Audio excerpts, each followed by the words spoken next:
Hello everyone! Ayan, ako ay may isi-share sa inyo. The other day, naka-receive ako kasi isang affiliate marketer sa TikTok. Active ako dyan sa TikTok.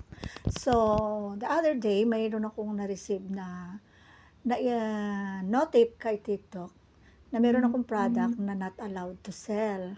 So, I was curious, what is that? Sabi ko, ang tagal-tagal, ang dami ko na, lahat naman, bago kasi ako after ko mag-post ng mga sales, ng mga items or ng video sa TikTok, lalo na pagka ito ay product, inaano ko siya sa, may checker kasi doon eh.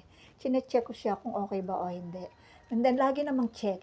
And then, all of a sudden, naka-receive ako ng message na na meron akong product o item sa aking yellow basket na niremove nila dahil not allowed to sell.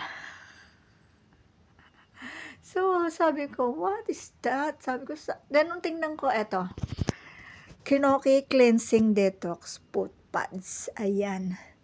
Ayan siya. And nanghinayang ako bigla kasi this is one of my best seller sa aking showcase. Dami kong benta nito eh. Pero pumasok naman yung mga yung mga commission nito, pumapasok. Then ayan, nag-stop na nga yung sales nito. The other day, nag-stop na yung sale kasi wala na siyang yellow basket. And then, ang views nito is 10.4K, sayang. Pero, actually, hindi ko ito pin-promote, pero maganda ang sales, maganda ang views. Kasi nga, mura na siya, effective pa. Ako, actually, ginagamit ko to eh. Ginagamit ko siya. And so far, nagulat ako, biglang nagkaroon ng notif. And then, I make an appeal. I did try to send an appeal, pero disapprove pa din. So, sabi ko, so I decided now, today, or this day, I decided na to delete na lang yung video. Kasi sayang naman, wala naman na yung yellow basket. Inalis na nila yung yellow basket and baka makasira pa sa account ko. So, ayun. Ang TikTok kasi, pagka may mga marami kang violations, bigla ka na lang mawawala without notice. Bigla ka na lang aalisin, bigla na lang mawawala ang iyong account without notice. So, sabi ko nga, nakakahinayang naman.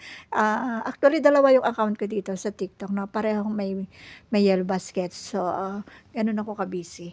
Pareho siyang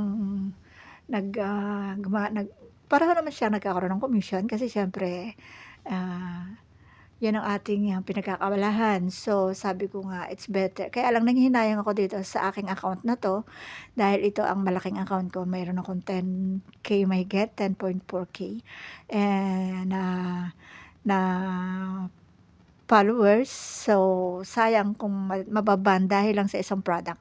So, ayun, I decided na lang to delete the video.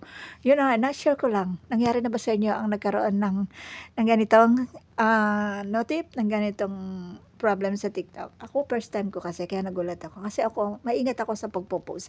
Even sa Facebook, maingat akong mag-post. Kaya nasabi ko nga sa inyo, better to delete videos pagka kayo ay nagkaroon ng problem kasi hindi nyo kailangang makipaglaban.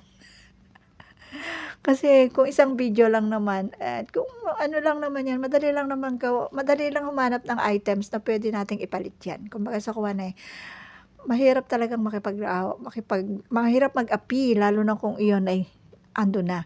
Kaya sabi ko nga, delete it.